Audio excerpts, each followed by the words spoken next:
इस कार्यक्रम के पुण्यार्जक हैं सकल दिगंबर जैन समाज, तिनसुकिया, असम। राजा ने जैसे यशोधर मुनिराज को देखा उसके अंदर गुस्सा आ गया। आज इनका भी, जैसे मेरी पत्नी ने, रानी ने, वो जब ध्यान में बैठे थे तो उनको भगाया, डराया, ऐसे मैं भी इनको भगाऊंगा, मैं भी इनको डराऊंगा, ये भी ढोंग कर रहे हैं। उसने 500 शिकारी कुत्ते छोड़ दिए। अब भागेगा ये व्यक्ति, और शिकारी कुत्ते ऐसे भौंकते हुए जब उस मुनिराज के ऊपर दौड़ते हैं, और जैसे ही मुनिराज के समीप बैठ पहुंचते हैं, सारे कुत्ते एकदम शांत हो जाते हैं। एक बात अपने जीवन में ध्यान रखो, व्यक्ति जैसा होता है उसका आवामंडल वैसा बनता है। व्यक्ति क्रूर है, उसका आवामंडल क्रूर होगा। व्यक्ति सरल स्वभावी है, उसका आवामंडल सरल स्वभावी होगा। हमारे अंदर एक एनर्जी है, ऊर्जा है, वो ऊर्जा हमारे शरीर से बाहर निकलती है और बाहर के लोगों को प्रभावित करती है। यदि आप क्रोधी हैं तो आपके पास जो भी बैठेगा उसको क्रोध आने लगेगा। यदि आप उसके शक्ति अंश अधिक हैं और आपकी शक्ति कम है तो उसका प्रभाव आप पर पड़ेगा और आपका मन बेकार हो जाएगा, क्रोध से भर जाएगा, चिड़चिड़ होने लगेगी आपको। जिसका आवामंडल जैसा होता है वो दूसरों को वैसा प्रभावित करता है। एक व्यक्ति ऐसा होता है जिसके पास बैठने से आपको लगता है कि हाँ बैठा रहे, ये अच्छा लग रहा है, और एक ऐसा होता है भाई तुम सर को तो थोड़ा दूर हो, हमारे पास में बैठो, तुम उधर चले जाओ, हमको तुमसे हीट आ रही, गर्मी आ रही है, अच्छी वर्णाएं नहीं आ रही तुमसे। ऐसा नहीं होता क्या?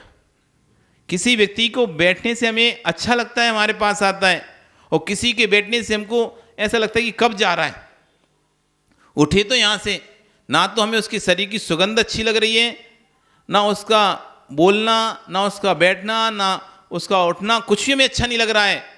और ये व्यक्ति का ऐसा है, वो कुछ भी कर रहा है, हमें सुहा रहा है उसकी बात। ये प्रत्येक व्यक्ति के अपने अपने ओरा होते हैं, जिसे हम ओरा बोलते हैं ना। यही ऊर्जा ये हमारी पॉजिटिव और नेगेटिव सोच की ऊर्जा है। हम जितना शांत रहेंगे, सरल लोगों के प्रति रहेंगे, सरल स्वभाव हमारा नेचर होगा, और जितनी हम लोगों के प्रति कम मायाचारी के भाव रखेंगे, कम छल कपट के भाव रखेंगे, विश्वास रखना, आपके अंदर एक ऐसा पॉजिटिव ओरा जनरेट होगा। आप जिसके पास जाएंगे, यदि उससे बात करेंगे, वो आपकी बात मानने तैयार हो जाए। सरल व्यक्ति की बात मानने के लिए कोई व्यक्ति हाँ ठीक है तुम इतना कह रहे हो तो हम कर दे रहे हैं। और कुटिल व्यक्ति कितना भी लोगों उनकी उस पर दया नहीं आती। जो व्यक्ति कुटिल स्वभावी होते हैं ना, मायाचारी स्वभावी होते हैं, वे जब दुखी भी होते हैं ना तो लोग उन पर दया नहीं करते है, कर रहा हो ऐसे। कुटिल व्यक्ति यही है, इसको स्वार्थी है, इसको स्वार्थ निकल जाएगा, ये अपने पूछने वाला नहीं है। फिर तो जैसा हमारा होता है वैसा प्रभाव दूसरे के ऊपर पड़ता है।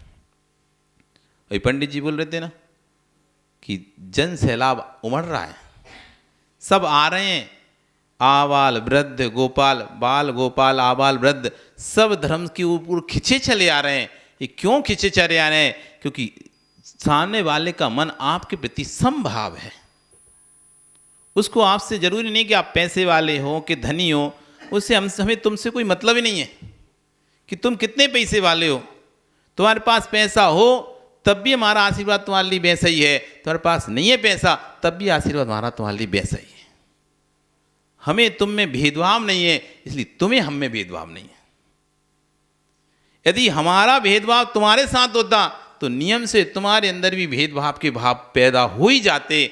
जब हमारा भेदभाव नहीं है तो तुम्हें भी भेदभाव नहीं लगा। तुम भी निष्फिक्र होकर, निडर होकर ये नहीं सोचते अरे मैं कैसे जाऊं, मेरे पास तो पैसे नहीं, महाराज पास बोलने के लिए पैसा लगेगा मुझे।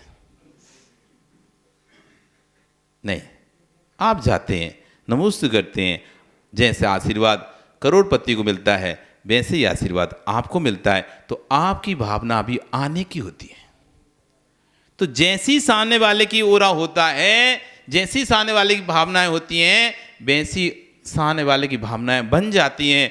तो जैसी वो शिकारी कुत्ते वहां पर मुनिराज के ऊपर छोड़े गए, मुनिराज शांत चित्त स्वभावी थे, प्राणी मात्र के प्रति जिनकी दया का भाव था, ऐसे मुनिराज की उस ओरे से प्रभावित होकर वे 500 शिकारी कुत्ते ऐसे बैठ गए जैसे शिष्य गुरु को घेर कर बैठ जाते हैं।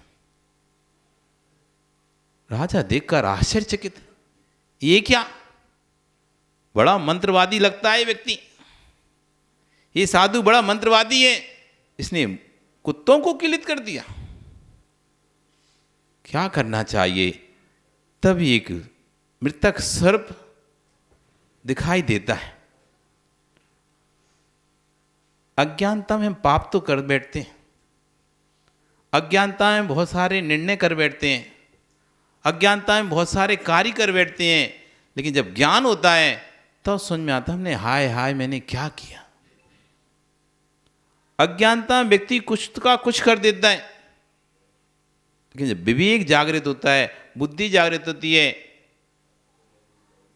अभी आप कितना पाप कर रहे हैं आपको बोध नहीं है, लेकिन जिस दिन तो मान लो बैराग हो गया, कभी साधु बनने के भाव आ गए, क्या आर्य बनने के भाव आ गए, उस समय जब आप गुरु के सामने बैठोगे तब आपको अपनी एक एक गलतियाँ, अरे देखो मैंने उसके साथ ऐसा किया, मैंने उसके साथ अपने जीवन में ऐसा किया, कितना मैंने दूसरे को छला, मैंने इस तरह से चोरी की, इस तरह छल कपड़े, वे सारी चीज़ें आपको फिर याद आएंगी।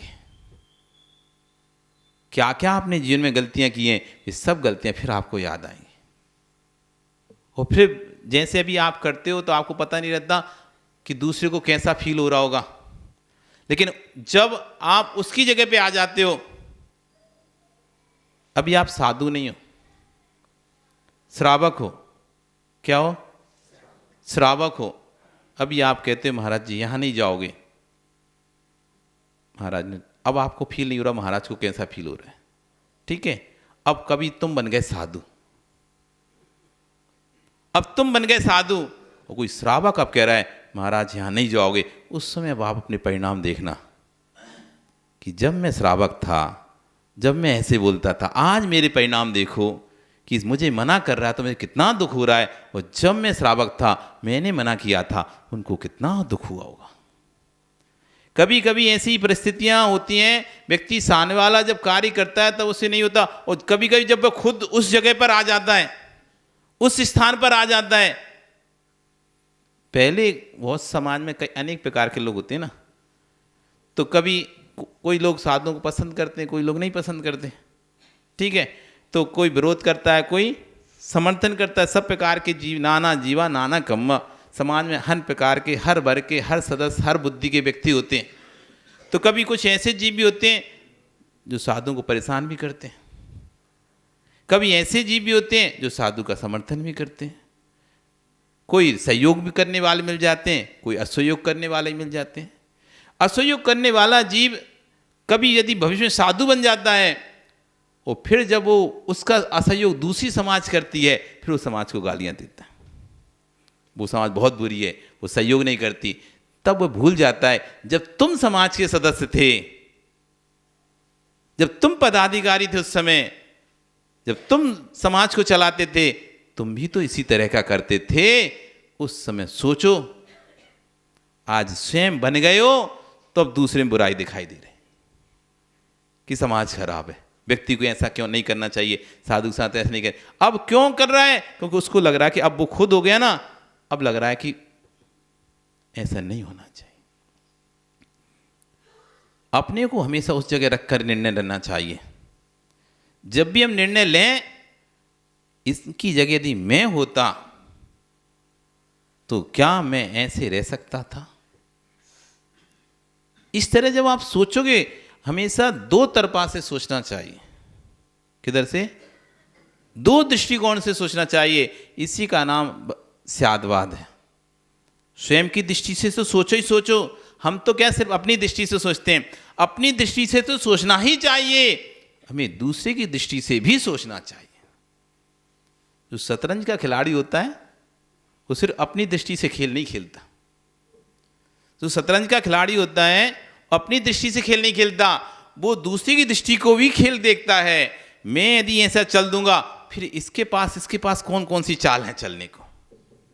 स्वयं तो खेल खेलता ही अपना, वो साथ में खेलते खेलते सामने वाले का भी खेल खेलता है, इसकी गोटियों को भी, कि ये फिर क्या चल सकता है, क्या क्या चल सकता है। दोनों दृष्टियों को जब ध्यान रखता है, तब अपनी गोटी चलता है, तब सही निर्णय हो पाता है। यदि वो सिर्फ अपनी ही देखे, मुझे तो ये खल खाली दिख रहा है, मैं चल देता हूं, और दूसरे की नहीं देखी, तो मारा जाएगा। यही जैन दर्शन कहता है, सिर्फ अपनी ही बात की पुष्टि मत करो, अपनी बात को ही सिद्ध मत करो, दूसरे की बात को भी गौर दो। क्योंकि वस्तु अनंत धर्मात्मक है। वस्तु कैसी है? अनंत धर्मात्मक है। वस्तु एक धर्म नहीं है, वस्तु में अनेक धर्म है। क्या नाम भैया आपसे जो सो में लेते? राजेश। पिता हो या पुत्र? तुम एक हो के दो? एक हो के दो? तो अलग अलग हुए तो फिर अलग अलग हो गए। फिर तुम एक हो तो फिर एक ही रहोगे। एक ही हो कि अनेक हो? तो तुम कितने हो? एक को क्या हो? पिता या पुत्र? क्या भाई कि पति कि मामा भांजा कि भतीजा कि चाचा? तुम क्या हो? यदि कोई तुमको पिता बोलता है तो कोई तुमको बेटा बोलता है, दोनों लड़ रहे हैं। वो कह रहे हैं नहीं ये पिता है, एक कह रहा है नहीं ये बेटा है। अब बताओ तुम क्या हो? पर तुम्हें तो निर्णय एक करना है। बस यही जैन धर्म सिखा रहा है। इसी का नाम स्यादवाद है। लड़ाई कहाँ होती है? जब हम एक को पकड़कर बैठ जाते हैं। बैठ जाओ। लड़ाई कहाँ होती है? झगड़ा कहाँ होता है? सुरेश जी कह रहे हैं ऐसा करना है, भागचंद जी कह रहे हैं नहीं ऐसा करना है।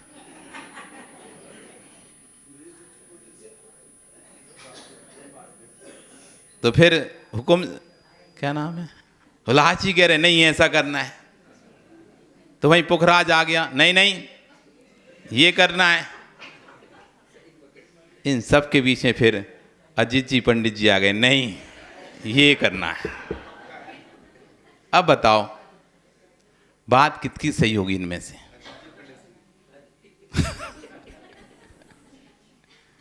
बात सबकी सही थी।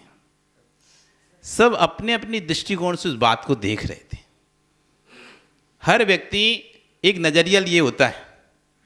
उस नजरिए से वो जब वस्तु को देखता है, उसकी उस नजरिए की अपेक्षा से बात सत्य, बात सत्य ना भी हो। जैसे किसी ने कहा कि मुझे 2 चांद दिखाई दे रहे हैं, बात सत्य के सत्य? सत्य के सत्य? उसे 2 चांद दिखाई दे रहे हैं, बात सत्य क्या सत्य? सत्य है क्या? सत्य है? असत्य है ना? लेकिन कुछ तो सत्य है इसमें। क्या सत्य है इसमें? कि चांद निकल आया है। ये बात सत्य कि नहीं? उसे 2 चांद दे रहे हैं, इसका मतलब है इसकी आंख में रोग है, इसकी आंख की अपेक्षा से उसको 2 दे रहे हैं। पर इतना बात सत्य है कि चांद जरूर है, तभी तो 2 दिखाई दे रहा है इसे। चांद ही नहीं होता तो 2 कहां से दिखाई देता?